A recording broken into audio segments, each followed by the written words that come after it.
Well, in this video I'm going to go over my thoughts and impressions and opinions of what it's like to drive the Bolens HDT 1000. And I am going to be referring to my phone a little bit because I put down a lot of thoughts and things that I don't want to forget in this video, so please pardon that. It's not because I'm texting somebody or updating my profile on some social media place, it's just because I'm looking at my notes. So thank you for that. So the very first time hopping behind the wheel and turning the key, it was like, for me, any other experience starting up a diesel engine. There's just a certain aspect about firing up a diesel motor over a gas engine. It puts you in a different mindset, at least it does for me. The engine, the way that it sounds, the way that it performs, it really means business. And it's made to work, and that's really the case with this. There's no difference in that. And for me, the biggest thing with the HDT is that inline 3-cylinder Mitsubishi diesel engine. That's what really this machine is centered around, is that engine. And in terms of performance, in terms of power and things like that, the torque curve is completely flat, as you'd expect out of an inline diesel engine. Inline diesel engines are really known for their flat torque curve, from producing power from really an idle all the way up to their red line, and that's really the case with this. What's interesting is that the hydrostatic transmission is designed to be ran at high RPM for cooling and max efficiency.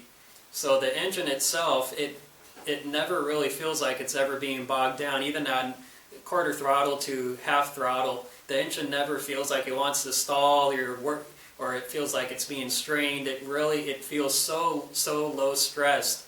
But in the back of your mind, I have to remind myself, well, you do need the high RPMs to run the hydrostatic transmission as it was designed to be ran. So it's kind of interesting with that.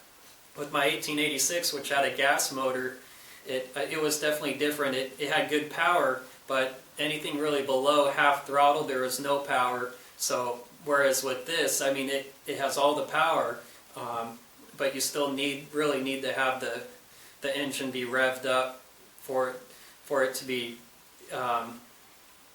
used as it was intended. It is a very smooth running machine. Being an inline 3, it's very smooth, in my opinion. And again, everyone will have their own opinions and thoughts, and that's totally fine. 2-cylinder diesels, in comparison, from my experience, are usually have more vibrations to them. They rattle. Being an inline 3, it's very smooth. From personal experience, diesel engines 3 cylinders and up, at least inline configuration, that is, they're very smooth, and that's definitely the case with this. I do notice that the sides of the hood rattle a little bit, but in terms of feel, when you're on the seat and have your hands on the steering wheel and your foot on the pedal, it's completely smooth. You don't feel those vibrations at all.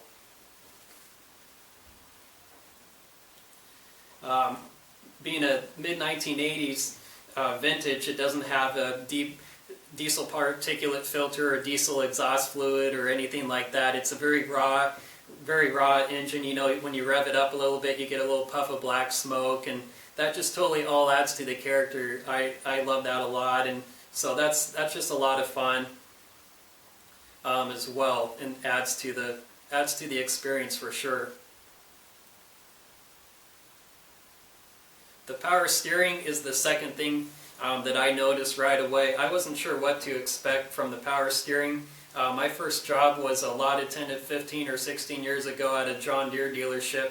I'm 30 now, just for comparison, but I used to run those John Deere 400 series of 400, 420, 430s, and it could have been just luck of the draw, but most of those that I would run, at least at slow speeds, the power steering would cut in and out, and I didn't like that at all. So as you were turning, you'd have power steering, then it would feel like you have manual steering, then power steering, then manual steering. I didn't like that at all. And so it's never ever once done that. It's always consistent, always one finger feel, even with a load in the bucket, it's still consistent. So definitely a 10 out of 10. I love the power steering. The only thing I would say is the turning radius isn't the best if you've ever ran large frame Bolens. They're not known for their turning radius, but really any old garden tractor from this era, they don't have, they're not really the best with power with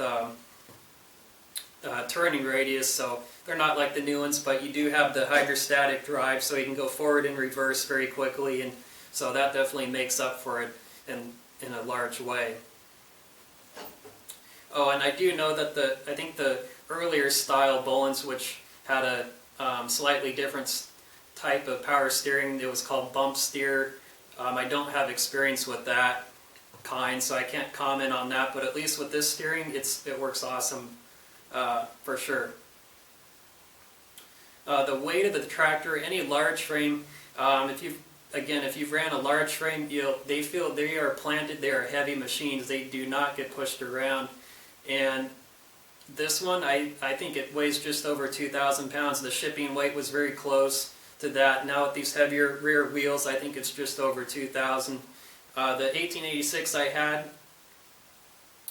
it had a loader on it too, but it's not as heavy as this one. This one is heavier, obviously, with the diesel, and this loader is noticeably heavier as well. It does leave some ruts in the yard, I've noticed. Part of it is probably because of all the rain and the saturated ground, but I do try and take a different line each time, so I'm not making too deep of ruts. The cruise control, that's a really neat feature, and again, I have to thank Kevin for getting that to work. That's really awesome. Trying that out for the first time was really cool. It was just like a car. You flip the switch and you feel the pedal stick, and it's just like in a car, and so it was really fun, and that's such a neat feature.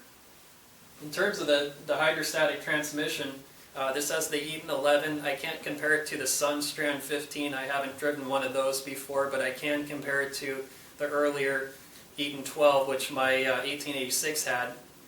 Surprisingly, for me, in terms of the performance, it's similar. It makes actually the same kinds of noises that the 12 made. This one is quieter. The sounds are definitely quieter, but they are kind of the same types of noises that the other one made. The 1886, in terms of pedal feel, it had a lot of, it felt, the pedal was much more sensitive, so when you initially put your foot down, it had a lot of pedal tip in, so it was very sensitive. You have to be careful, so if you're in a tight area, you really had to be sure not to accidentally push your foot down too far, because the tractor would really jump. With this one, it's not so much like that. It's more refined, feels more modern. Excuse me. You do have the high and low lever, which is pretty cool. On this, the earlier style didn't have that. It can definitely take advantage of that with these larger 29s, that low gearing. So that's pretty cool. The HDT is geared higher, so in high range, I mean, these really get up and scoot. I imagine with these 29s it'll really go, but I'm really not into speed with garden tractors, and well, with any tractor in general. Just speed isn't a factor. If you watch my tractor videos, I'm usually going really slow. I have motorcycles and stuff for that, so tractors not so much. I'm usually going slow on the tractors. So, but overall, I didn't know what to expect at all really with the HDT. They didn't at least here in the States, obviously they didn't mass produce these, and so I was wondering, what is this going to feel like? Is this going to feel like a machine? Did they not make them? Did they not produce these here for a reason? Who knows? There's so many speculations on that, but in terms of performance, it's just like any other machine. It works great. I would very much compare it to a John Deere 430, which had a Yanmar 3-cylinder diesel, very similar to that, and I truly wish Bolens mass-produced these, at least here in the States. I know there are more in Sweden and some other areas. There's an export-only model, but I think it really would have sold more had they had mass produced it. I think, you know, and again, these are just my opinions. Bolens may have done some different things under the hood. I'll show some examples of that in some upcoming videos. But in terms of performance and drivability and attachments, what the tractor is made to do, it does it awesome. It's an amazing machine, and it's so cool to drive a large frame with an inline 3-cylinder diesel. To me, that's just the ultimate setup, and with the loader, that's so cool. The pulling power, again, is just amazing. Pulling that Gannon box blade, well, I guess you can't really see it from the back here, but pulling that for the first time, it was just crazy. You could have it at quarter throttle, and it would just pull it like it was nothing. But thank you so much for watching. There's so much I could say about it. I could go on and on and on. I could, but I won't. I'm not going to make this video too crazy long. I will be making more videos. I want to get some good content of the machine in action. Maybe more towards spring when the weather is better. We've had so much rain, and it's not going to make for the best videos. But I definitely do want to get some good content of this machine in action. And thanks for following along, and again, very blessed and fortunate to own this machine. Thank you so much.